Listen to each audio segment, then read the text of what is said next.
Hi, welcome to love talkies. Priya Sakhi episode number 59. Work చేసుకుంటున్న విక్రమ్కి ఒక sweet voice వినిపించడంతో అటుగా చూశాడు. అక్కడ ఓ బాస్కెట్తో పాటు నుంచొని అక్షర కనిపించింది. ఆమెను చూస్తూనే నుదురు చిట్లించి నువ్వేంటిక్కడ అని అడిగాడు విక్రమ్. నేను లోపలికి రావచ్చా లేదా, ముందు అది చెప్పండి విక్రమ్ అని బబ్లీగా ఫేస్ పెట్టి అడిగింది అక్షర. ఇక్కడి దాకా వచ్చిందానివి లోపలికి రావడానికి పర్మిషన్ ఎందుకు, కమ్ అని చెప్పాడు విక్రమ్. ఆ మాటతో నవ్వుతూ లోపలికి వచ్చిన అక్షర తాను తెచ్చిన బాస్కెట్ను టేబుల్పై పెడుతూ 2 చేతులు టేబుల్ మీద పెట్టి కాస్త ముందుకు వంగి, మీరేదో హడావుడిలో బ్రేక్ఫాస్ట్ చేయకుండా వచ్చేశారు, అందుకే మీకోసం టిఫిన్ లంచ్ బాక్స్ 2 తీసుకొచ్చేశాను అని చెప్పింది అక్షర. ఆ మాటతో చేతిలో పెన్ టేబుల్ మీద పెట్టేసి సీట్లో వెనక్కి వాలిన విక్రమ్, నేనేమైనా స్కూల్ పిల్లాడినా కొడుకు కోసం బాక్స్ తెచ్చినట్లు నా కోసం అక్కడి నుంచి బాక్స్ తీసుకొచ్చావు అని చిన్న స్మైల్తో అడిగాడు విక్రమ్. మన అనుకున్న వాళ్ళని జాగ్రత్తగా చూసుకోవడం మన బాధ్యత కదా. అండ్ ఈరోజు చెప్తున్నాను, నేను రేపు ఫారెన్ వెళ్ళిపోయాక కూడా మీరు ఖచ్చితంగా రోజు బ్రేక్ఫాస్ట్ చేయాలి. ఆ తర్వాత డ్రైవర్ వెళ్ళి లంచ్ బాక్స్ తీసుకురావాలి. మీరు ఇంటి ఫుడ్డే తినాలి. నేను దీని గురించి రోజు రేవతి గారిని అడుగుతూనే ఉంటాను అని బెదిరించినట్లుగా చెప్పింది అక్షర. ఆమె అలా మాట్లాడడం అతనికి కొత్తగా ఉన్నా బాగుంది. అయితే ట్రిప్లో వాళ్ళిద్దరి మధ్య ఏర్పడిన చనువు వల్ల అక్షర కూడా విక్రమ్తో చాలా క్లోజ్గా మాట్లాడుతుంది. విక్రమ్ ఆమెకు చిన్న స్మైల్ ఇచ్చాడు, కానీ ఆమె ఫారెన్ వెళ్ళాక అనే మాట అతనికి ఏదో కొంచెం గుచ్చుకున్నట్లు అనిపించింది. ఇంతలో అక్షర, మీరు వెళ్ళి హ్యాండ్ వాష్ చేసుకురండి అంటూ సోఫా దగ్గరికి వెళ్ళి విక్రమ్ కోసం ఓ ప్లేట్లో బ్రేక్ఫాస్ట్ సర్వ్ చేస్తుంది. తను అంత దూరం నుండి తీసుకొచ్చాక తినకపోతే ఫీల్ అవుతుందని అనుకున్న విక్రమ్ వెళ్ళి హ్యాండ్ వాష్ చేసుకొని వచ్చాడు. అతనికి ఓ ప్లేట్ ఇచ్చి తాను కూడా పెట్టుకొని తింటుంటే ఆశ్చర్యంగా చూస్తూ, నువ్వు కూడా ఇంకా తినలేదా అని అడిగాడు. మీతో కలిసి తినడం అలవాటైపోయింది కదా అని చిన్న స్మైల్తో అంది అక్షర. ఓ, మరి ఫారెన్ వెళ్ళాక ఎలా ఈ అలవాటు అని అడిగాడు విక్రమ్. అప్పుడు మనం వీడియో కాల్లో తినేద్దాం అని చెప్పింది అక్షర. దాంతో చిన్నగా నవ్వాడు విక్రమ్.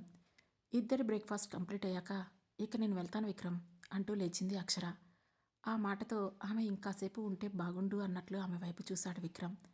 అతని చూపు ఏదో చెబుతున్నట్లు అనిపించడంతో, ఇక్కడుండి నేనేం చేయను, నా వల్ల మీ వర్క్ డిస్టర్బ్ అవుతుంది కదా అని అంది అక్షర.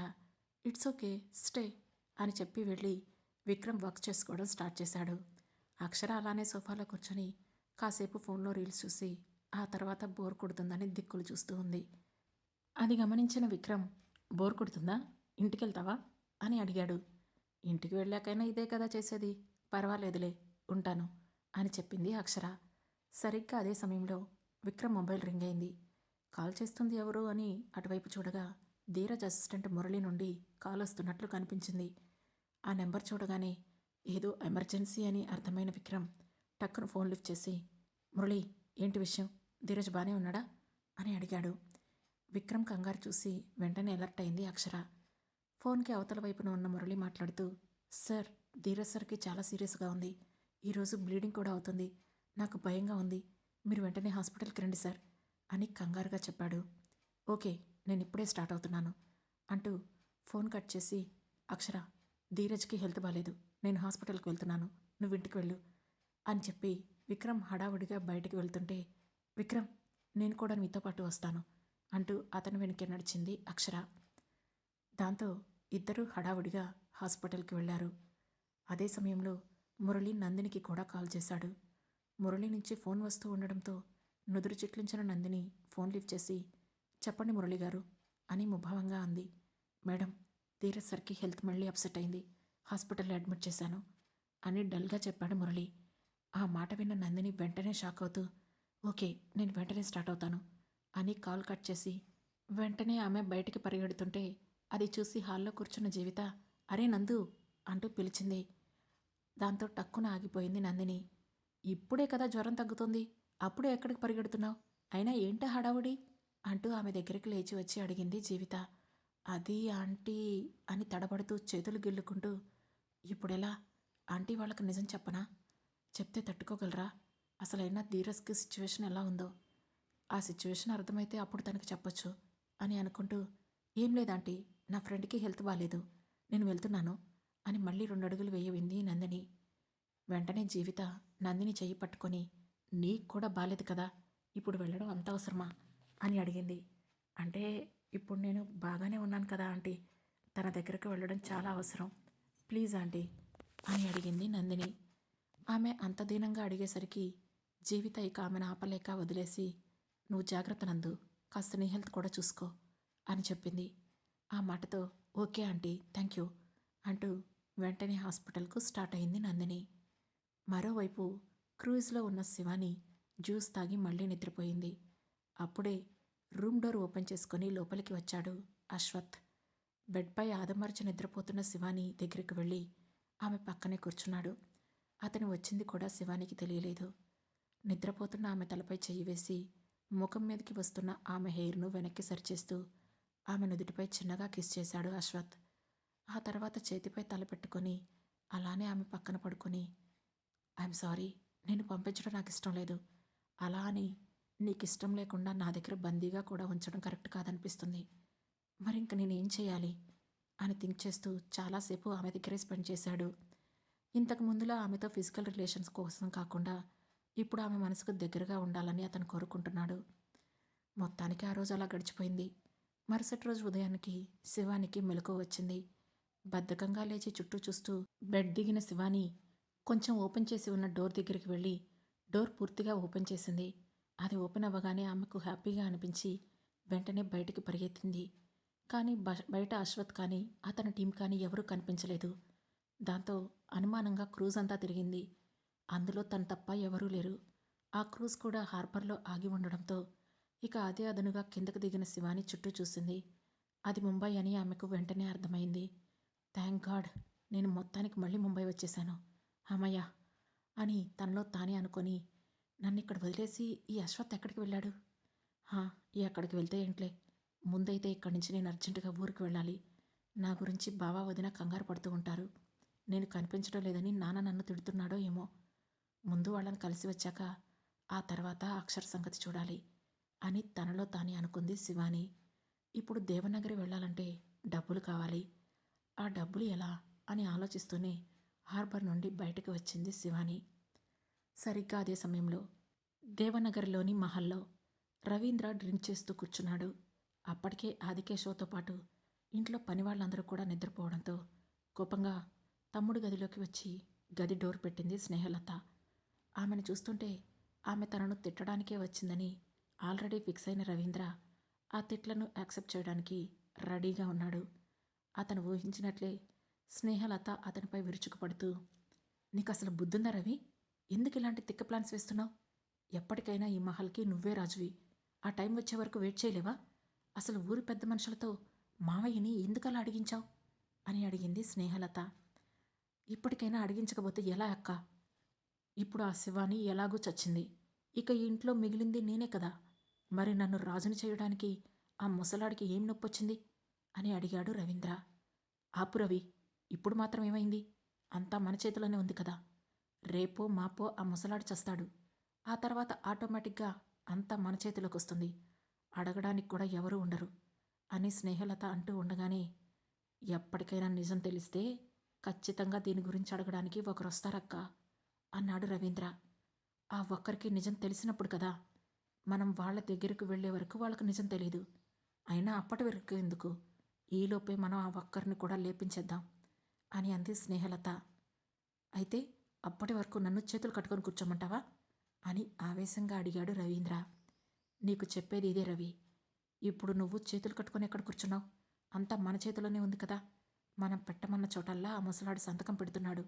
ఇంకా నీకేం కావాలి అని అడిగింది స్నేహలత.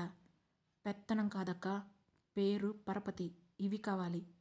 ప్రతి ఒక్కడు ఈ దేవనగరి రాజైన ఈ రవీంద్రను చూసి గజగజ వణికిపోవాలి అని గంభీరంగా అన్నాడు రవీంద్ర. ఇప్పటికి మాత్రం ఏం తక్కువైందిరా? ఈ ఊరి వాళ్ళు ఆ ముసలోడికి ఎలా భయపడతారో నీకు కూడా అలాగే భయపడుతున్నారు. సరే, ముందు ఇక ఆ విషయం గురించి వదిలే. ప్రస్తుతానికి ఈ సిచ్యువేషన్ని ఎంజాయ్ చేయి. రేపో మాపో బిడ్డ చచ్చిందని ఆ ముసలాడికి తెలిస్తే ఆ ఆదికేశవ కూడా ఆటోమేటిక్గా చచ్చిపోతాడు. అప్పుడు మొత్తం నువ్వే లేయచ్చు అని చెప్పింది స్నేహలత. అది చచ్చిందని తెలిస్తే వాడెందుకు చస్తాడక్క? ఒక పీడ పోయిందనుకుంటాడు గాని అని అన్నాడు రవీంద్ర. లేదు రవి, మామయ్య మీతో లోపల మాట్లాడుతుంది మొత్తం నేను విన్నాను. ఆయన మాటల్లో కూతురు మీద ఇంతకుముందు ఎప్పుడూ కనిపించని ప్రేమ కనిపిస్తుంది. అతను పైకి దాని మీద కోపంతో ఉన్నాడు. కానీ ఉన్న ఒక్కగానొక్క కూతుర్ని ఎందుకు ద్వేషిస్తాడు? ఆ విషయమే మనం మిస్ చేశాం అని అంది స్నేహలత. అంతే అంటావా? అయితే ఇదే మంచి ఛాన్స్. ఇప్పుడే వెళ్ళి ఆ ముసలోడికి నిజం చెప్పేద్దాం. వాడు అక్కడే చచ్చూరుకుంటాడు అంటూ 2 అడుగులు ముందుకు వేశాడు రవీంద్ర. వద్దు, అతనికి నిజం చెబితే మనం అన్ని విషయాలను చెప్పాల్సి వస్తుంది. అలానే రుజువులు కూడా చూపించాలి. అలా కాకుండా మనం అన్ని ఆధారాలు తీసుకొచ్చి అతనికి నిజం చెప్పాలి. అలా చేయాలంటే కొన్ని ప్రిపరేషన్స్ చేయాలి అని చెప్పింది స్నేహలత. ఏంటవి? నుదురు చుట్లిస్తూ అడిగాడు రవీంద్ర. ముందు నువ్వు ఒక అనాథ శవం చూడు. అది అచ్చం శివానిలాగే ఉండాలి.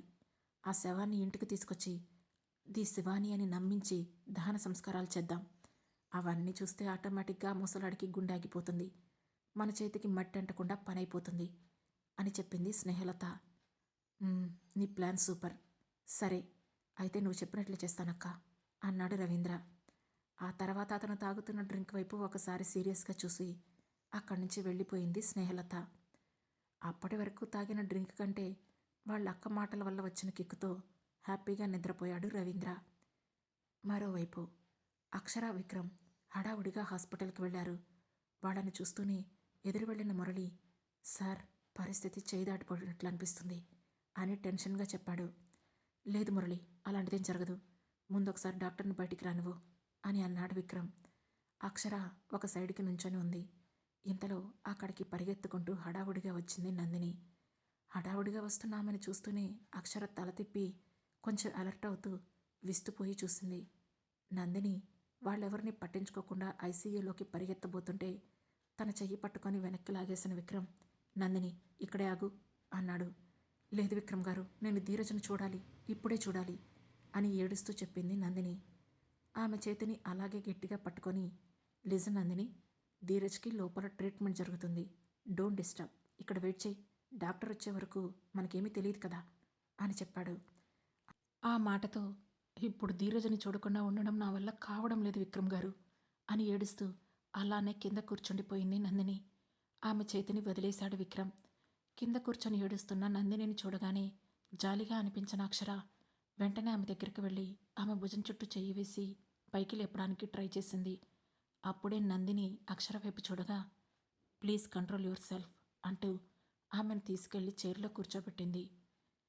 ఇంతలో డ్రైవర్ వాటర్ బాటిల్ తీసుకోవడంతో అవి నందినితో తాగించి ఆమె పక్కనే కూర్చొని ఆమెను ఓదారుస్తుంది అక్షర. నందినికి తనెవరో తెలుసుకోవాలి అనే ఇంట్రెస్ట్, తెలుసుకోవాల్సిన అవసరం కూడా ఇప్పుడు లేదు. ఆమె ఫోకస్ అంతా ధీరజ్ మీదనే ఉండడంతో ఎప్పుడు డాక్టర్ బయటికి వచ్చి ధీరజ్ కండిషన్ గురించి చెబుతాడా అని ఎదురుచూస్తోంది. కానీ పక్కనే ఉన్న అక్షర మాత్రం నందినిని రెప్పవేయకుండా చూస్తుంది. ఆమె కళ్ళ ముందు అస్పష్టంగా ఏవేవో ఆకారాలు కనిపిస్తుంటే నిజమా కాదా అని తనలో తానే తర్జన పడుతోంది అక్షర. కాసేపటికి రూమ్లో నుంచి బయటికి వచ్చాడు డాక్టర్. అతన్ని చూస్తూనే దగ్గరకు వెళ్ళిన విక్రమ్, హలో డాక్టర్, ఇప్పుడు ధీరజ్ పరిస్థితి ఏంటి అని అడిగాడు. He is in coma. Mostly situation చాలా క్రిటికల్గా అయిపోయింది మిస్టర్ విక్రమ్. ఇక ఇక్కడ మేము చేసే ట్రీట్మెంట్ ఏమీ లేదు. మీరు వెంటనే ఆస్ట్రేలియా తీసుకువెళ్ళండి అని చెప్పాడు డాక్టర్. ఆ మాటతో విక్రమ్ ఏదో అనబోతుంటే, ఆస్ట్రేలియా తీసుకెళ్తే ధీరజ్ బ్రతుకుతాడా డాక్టర్ అని ఆశగా అడిగింది నందిని. బ్రతుకుతాడా లేదా అనేది నేను చెప్పలేను మేడం, బట్ అక్కడికి తీసుకెళ్తే బెడ్ మీదైనా ఇంకొన్ని రోజులు బ్రతికే ఛాన్స్ అయితే ఉంది అని చెప్పాడు డాక్టర్.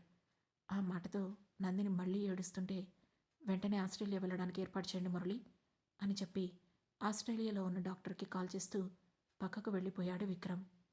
నందినిని పట్టుకొని అక్కడే కూర్చోపెట్టిన అక్షర, ప్లీజ్ కంట్రోల్ యువర్ సెల్ఫ్ నందు అని అనునయంగా చెప్పింది.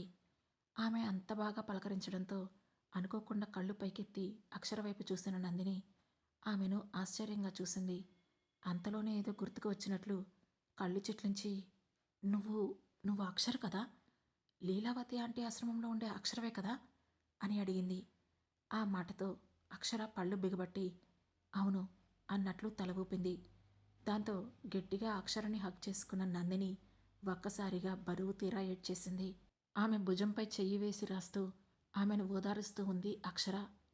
మరోవైపు పక్కకు వెళ్ళి డాక్టర్కి కాల్ చేశాడు విక్రమ్. అతను ఫోన్ లిఫ్ట్ చేయగానే, డాక్టర్, ధీరజ్ పరిస్థితి చాలా క్రిటికల్గా ఉంది. మేము వెంటనే ఆస్ట్రేలియా వస్తున్నాం అని చెప్పాడు. Good time mister Vikram. ఇప్పుడే నాకు ఒక ఇన్ఫర్మేషన్ వచ్చింది. అది కన్ఫర్మ్ చేసుకొని నేనే మీకు కాల్ చేద్దామనుకున్నాను. మీరు వెంటనే ధీరజ్ను తీసుకొని వచ్చేసేయండి. ఇక్కడ అతనికి సరైన ట్రీట్మెంట్ అందుతుందని అనుకుంటున్నాను అని చెప్పాడు డాక్టర్. అతను చెప్పింది సగం అర్థమయ్యి అర్థం కానట్లు ఉండడంతో, మీరేం చెప్పాలనుకుంటున్నారో కొంచెం క్లియర్గా చెప్తారా డాక్టర్ అని అడిగాడు విక్రమ్. యా, ఇప్పటి వరకు మనం ధీరజ్ ప్రాబ్లంకి సరైన మెడిసిన్ లేదు అని అనుకున్నాం మిస్టర్ విక్రమ్. బట్ రీసెంట్గా ఒక సైంటిస్ట్ ధీరజ్ ప్రాబ్లంకి సూట్ అయ్యే మెడిసిన్ కనుక్కున్నాడు. ఇప్పుడు అది టెస్ట్ ట్రయల్ రన్ అవుతుంది. అది కనుక సక్సెస్ అయితే అది తీసుకునే ఫస్ట్ పర్సన్ ధీరజ్ అయ్యేలా నేను చూస్తాను అని చెప్పాడు డాక్టర్. ఆ మాట వినగానే విక్రమ్ ముఖం వెలిగిపోగా, ఓకే డాక్టర్, మేము వెంటనే బయలుదేరుతున్నాం అని చెప్పి నందిని అక్షర దగ్గరకు వచ్చాడు విక్రమ్. అతన్ని చూస్తూనే, ఏంటి సిచ్యువేషన్ విక్రమ్ అని అడిగింది అక్షర. అతనేం చెబుతాడా అని నందిని కూడా విక్రమ్ వైపు ఆశగా చూసింది. మనం వెంటనే ఆస్ట్రేలియా స్టార్ట్ అవ్వాలి అక్షర. నీ లగేజ్ ప్యాక్ చేసుకున్నావా అని అడిగాడు విక్రమ్. పెద్దగా ఏం లేదు విక్రమ్, జస్ట్ 20 మినిట్స్లో ప్యాక్ చేసుకోగలను అని చెప్పింది అక్షర. ఓకే, ధీరజ్కి ట్రీట్మెంట్ చేసే హాస్పిటల్ కూడా ఆస్ట్రేలియాలో నువ్వు చదివే యూనివర్సిటీ ఉన్న సిటీలోనే ఉంది. సో నువ్వు కూడా ఈరోజు మాతో పాటే వచ్చేసాయి అని చెప్పాడు విక్రమ్. ఇంతలో నేను నేను కూడా వస్తాను విక్రమ్ గారు అని హడావుడిగా మధ్యలోనే అందుకుంటూ గబగబా చెప్పింది నందిని. ఆ మాటతో ఆలోచిస్తున్నట్లు ఒక క్షణం సైలెంట్గా ఉన్నాడు విక్రమ్. అది చూసిన నందు ఏడుపు గొంతుతో, విక్రమ్ గారు, ఈ సిచ్యువేషన్లో నేను ధీరజ్ను వదిలి ఒక్క క్షణం కూడా ఉండలేను. ప్లీజ్ కాదనకండి అని రిక్వెస్ట్గా అడిగింది. దాంతో సరే అన్నట్లు తలూపాడు విక్రమ్. అది చూసి సంతోషంగా, థ్యాంక్ యూ విక్రమ్ గారు, thank you so much. But aunty uncle ఇక్కడే ఉన్నారు విక్రమ్ గారు, కానీ ఇప్పుడు వాళ్ళకు ఏం చెప్పాలో నాకు అర్థం కావడం లేదు అని టెన్షన్ పడుతూ అంది నందిని. ఇట్స్ ఓకే, అర్జెంటుగా ధీరజ్కి ఆస్ట్రేలియాలో మీటింగ్ ఉందని నేను మురళితో చెప్పిస్తాను. Don't worry. నువ్వు కూడా ధీరజ్తో ఆస్ట్రేలియా వచ్చేసినట్లు చెప్పేసేయచ్చు. Problem solve. ముందు అక్కడికి వెళ్ళాక సిచ్యువేషన్ ఏంటో తెలిస్తే వాడికి ట్రీట్మెంట్ పర్ఫెక్ట్గా ఉండి క్యూర్ అవుతుంది అంటే అప్పుడు మనం వాడికి ట్రీట్మెంట్ వరకు చేయించుకొని రావచ్చు.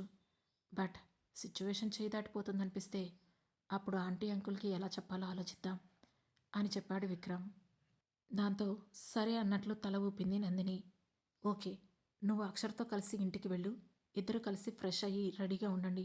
ఇంకో 2 గంటల్లో చాపర్ స్టార్ట్ అవుతుంది అని చెప్పాడు విక్రమ్. లేదు విక్రమ్ గారు, నేను ధీరజ్ దగ్గరే ఉంటాను అని బేలగా అడిగింది నందిని. నందు, డోంట్ వరీ, ధీరజ్కి ఏం కాదు. బట్ నీకు కూడా ఫీవర్గా ఉందనిపిస్తుంది. సో జస్ట్ ఫ్రెష్ అయ్యి మెడిసిన్ వేసుకుంటే మనం వెంటనే స్టార్ట్ అవ్వచ్చు. రా అని ఆమె భుజం పట్టుకొని రాస్తూ చెప్పింది అక్షర. దాంతో నందిని ఆమెతో వెళ్ళడానికి రెడీ అయింది. అదంతా చూస్తూ అసలు నందినికి పరిచయమే లేని అక్షర ఆమెతో అంత క్లోజ్గా ఎలా మాట్లాడుతుందో అర్థం కాక విక్రమ్ నుదురు చిట్లించాడు. కానీ ఇప్పుడు ఆ విషయం అనవసరం అనుకుని ఆమెను ఏమీ అడగకుండా వదిలేశాడు. ఆ తర్వాత అక్షర నందిని ఇద్దరు విక్రమ్ ఇంటికి స్టార్ట్ అయితే విక్రమ్ ధీరజ్ దగ్గరే ఉన్నాడు. మురళి ఆస్ట్రేలియా వెళ్ళడానికి ఏర్పాట్లు చేస్తున్నాడు. మరోవైపు ముంబై వీధులలో తిరుగుతున్న శివాని ఎవరి కంట పడకూడదో వాళ్ల కంట్లోనే పడింది. ఆ తర్వాత ఏం జరగబోతుంది తెలుసుకోవాలంటే వెంటనే మా లవ్ టాకీస్ ఛానల్ను సబ్స్క్రైబ్ చేసుకొని ప్రియసఖి సిరీస్లోని నెక్స్ట్ ఎపిసోడ్ను వినండి. మా ఈ కథలు మీకు నచ్చినట్లయితే లైక్ చేసి, షేర్ చేసి, కమెంట్ చేసి, హై పాయింట్స్ కూడా ఇచ్చి మమ్మల్ని సపోర్ట్ చేయండి. Thank you.